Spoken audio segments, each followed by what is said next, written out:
బీఎంపీఎల్ Madanapalle news కి స్వాగతం. మాజీ శాసనసభ్యులు తిరుపతి వారు మాట్లాడుతూ అనేక గోవులు చనిపోతున్నాయని, హిందూ ధర్మానికి ఏదో అపవాదం జరుగుతూ ఉందని, హిందూ ధర్మానికి తీవ్ర నష్టం జరుగుతూ ఉందని చెప్పి చాలా తెగ బాధపడిపోయాడు.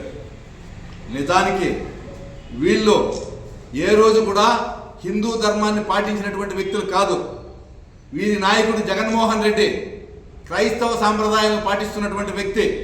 వారి పెళ్లిళ్ళు కానీ చావులు కానీ కరుణాకర్ రెడ్డితో సహా ఆయన కుమారుడి పెళ్లితో సహా క్రైస్తవ సాంప్రదాయాలు పాటిస్తున్నటువంటి వ్యక్తి.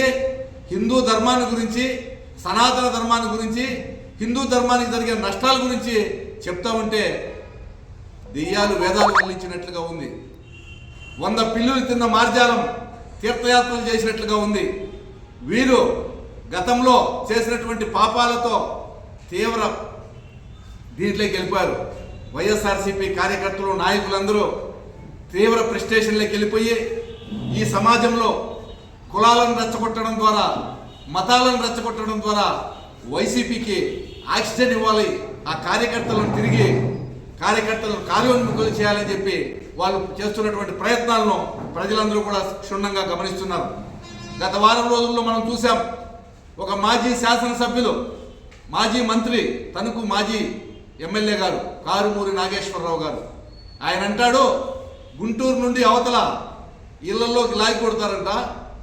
గుంటూరు నుండి యువతల అంటే ప్రకాశం, నెల్లూరు, ఈ రాయలసీమ జిల్లాల వాళ్ళను ఇళ్లలో నుండి లాగి నరికి చంపుతారంట. ఎంతకు బరితెగించారో చూడండి. గతంలో ఈ పాస్టర్ ప్రవీణ్ మరణాన్ని కూడా మత విద్వేషాలు రెచ్చగొట్టి సమాజంలో అల్లకల్లోలం సృష్టించి రాజకీయ లబ్ధి పొందాలని చూశారు. అక్కడ కూడా పూర్తిగా వాళ్ళు వైఫల్యం చెందారు. ఇప్పుడు మా కూటమి పక్ష నాయకుడు పవన్ కళ్యాణ్ గారు సనాతన ధర్మం గురించి మాట్లాడుతున్నారు కాబట్టి దానికి కౌంటర్గా వైసీపీ సోషల్ మీడియాలో గత వారం 10 రోజులుగా హిందూ ధర్మ పరిరక్షకుడు జగన్ గారు అని చెప్పి ఓని ఓదలు కొడుతున్నారు. కింద మింద పైన రాత్రి పగులు లేకుండా హిందూ ధర్మ పరిరక్షకుడు అంట ఆయన హయాంలో రథాలు కాల్చేశారు, ఆయన హయాంలో విగ్రహాలు తలలు తీసేశారు. ఇవన్నీ ప్రజలు మర్చిపోయారు అనుకుంటున్నారు. హిందూ ధర్మాన్ని గురించి మాట్లాడే నైతిక అర్హత మీకు లేదు అని చెప్పి భూమన కరుణాకర్ రెడ్డి గారికి తెలియజేస్తున్నాం. అంతేకాదు, భూమన కరుణాకర్ రెడ్డి గారు కమ్యూనిస్టు వాదిని చెప్పుకుంటూ ఆయన ఏం చెప్పాడు, అప్పట్లో వెంకటేశ్వర స్వామి విగ్రహము ఒక నల్ల రాయి తన్నితే కూడా ఏమవుతుంది అని చెప్పినటువంటి వ్యక్తి. అటువంటి వ్యక్తిని టీటీడీలో చైర్మన్గా చేశారు. అది ఎంత అవమానమో, హిందూ ధర్మానికి ఎంత అన్యాయమో ప్రజలందరూ కూడా ఆలోచించాలి. అటువంటి వాళ్ళు హిందూ ధర్మాన్ని ఏ రకంగా పరిరక్షిస్తారు? అదేవిధంగా వైవి సుబ్బారెడ్డి, వైఎస్ రాజశేఖర రెడ్డి తోడలుడు, ఆయన కూడా క్రైస్తవ సాంప్రదాయాలు పాటించే వ్యక్తి. ఆయన తీసుకొచ్చి టీటీడీ చైర్మన్ చేస్తే ఆయన సంతలో పచ్చిమిరపకాయలు చేపల మార్కెట్ చేసినట్లు 500 పెంచేద్దామా, ఆ టికెట్ 1000 రూపాయలు వేసుకుందామా, ఇంకా 5000 పెంచుకోండి అని సంత చేసినటువంటి చరిత్ర ఈ వైవి సుబ్బారెడ్డిది.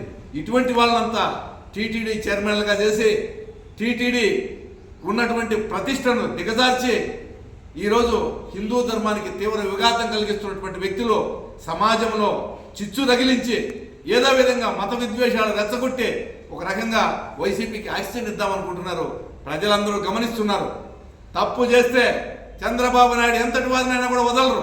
మా పార్టీ కార్యకర్త నిన్ననే మీరు చూశారు, చేబ్రోలు కిరణ్ గారు, ఆయన సాక్షాత్తు భారతి గారిని విమర్శించారని, తిట్టారని, దీన్ని మేమందరూ కూడా ఖండిస్తున్నాం. వైసీపీ కార్యకర్తలైనా కూడా సరే, వాళ్ళను కూడా వ్యక్తిగతంగా ఎవరు కూడా విమర్శించడానికి వీలు లేదు. ఇది మా పార్టీ సిద్ధాంతం. వ్యక్తిగతంగా దూషించడం, తిట్టడం, తిట్టి ఆనందించడం, మహిళలను ద్వేషించడం వైసీపీ డిఎన్ఏ. ఇది తెలుగుదేశం పార్టీ డిఎన్ఏ సరిపోదు. కాబట్టి చేబ్రోలు కిరణ్ గారిని కూడా చంద్రబాబు నాయుడు, లోకేష్ గారు తక్షణమే అరెస్ట్ చేయమని ఆదేశించారు.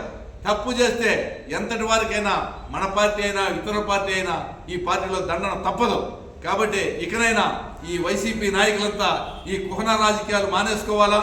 ఈ కుల రాజకీయాలను రెచ్చగొట్టడం, మత విద్వేషాలను రెచ్చగొట్టడం సమాజంలో మంచిది కాదు అని చెప్పి ఈ సందర్భంగా తెలియజేస్తూ ఈ విషయాలన్నింటినీ కూడా ప్రజలు క్షుణ్ణంగా గమనిస్తున్నారో తెలుసుకుంటున్నారో అని చెప్పి తెలియజేస్తున్నాను.